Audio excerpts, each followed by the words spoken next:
Tema pendahuluan.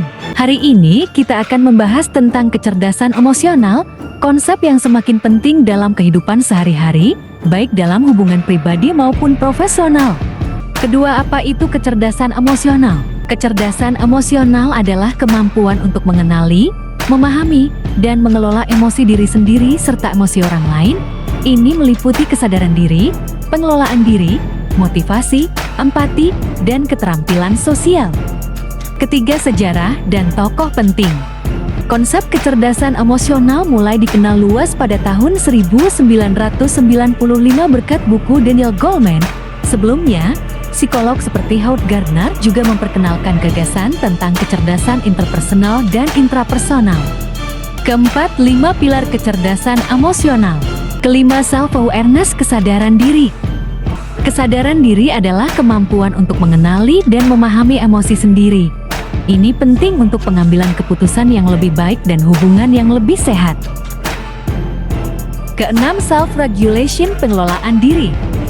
Pengelolaan diri adalah kemampuan untuk mengendalikan emosi dan perilaku.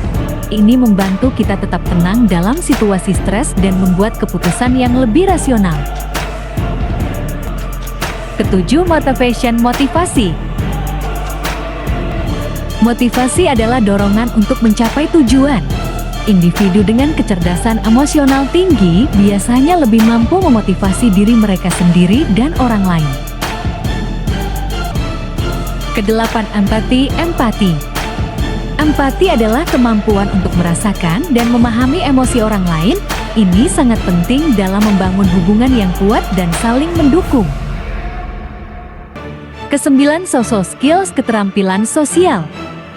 Keterampilan sosial mencakup kemampuan berinteraksi dengan orang lain secara efektif. Ini meliputi komunikasi, kolaborasi, dan resolusi konflik. Kesepuluh, mengukur kecerdasan emosional. Kecerdasan emosional dapat diukur melalui berbagai alat, seperti tes Fiki dan penilaian diri. Pengukuran ini membantu individu memahami kekuatan dan area yang perlu diperbaiki. Ke-11, kecerdasan emosional di tempat kerja. Di tempat kerja, kecerdasan emosional dapat meningkatkan produktivitas, kerjasama tim, dan kepuasan kerja. Pemimpin yang memiliki kecerdasan emosional dapat menginspirasi dan memotivasi tim mereka.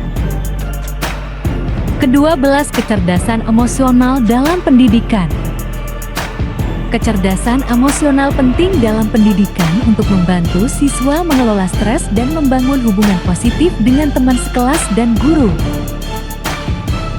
Ke-13, peran kecerdasan emosional dalam keluarga. Dalam keluarga, kecerdasan emosional membantu anggota keluarga berkomunikasi dengan lebih baik, menyelesaikan konflik, dan menciptakan lingkungan yang mendukung. Ke-14, kecerdasan emosional dalam kepemimpinan.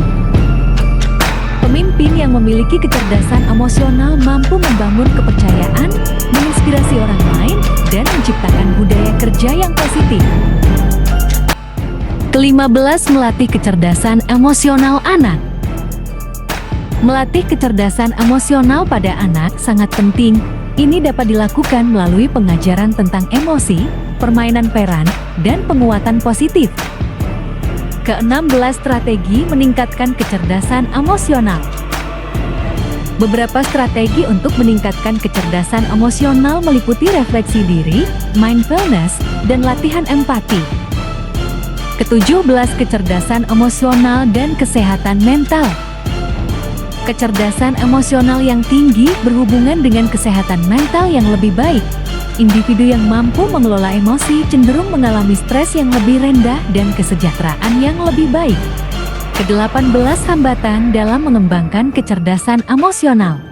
Beberapa hambatan dalam mengembangkan kecerdasan emosional termasuk kurangnya kesadaran diri, pengaruh lingkungan yang negatif, dan stigma terhadap emosi.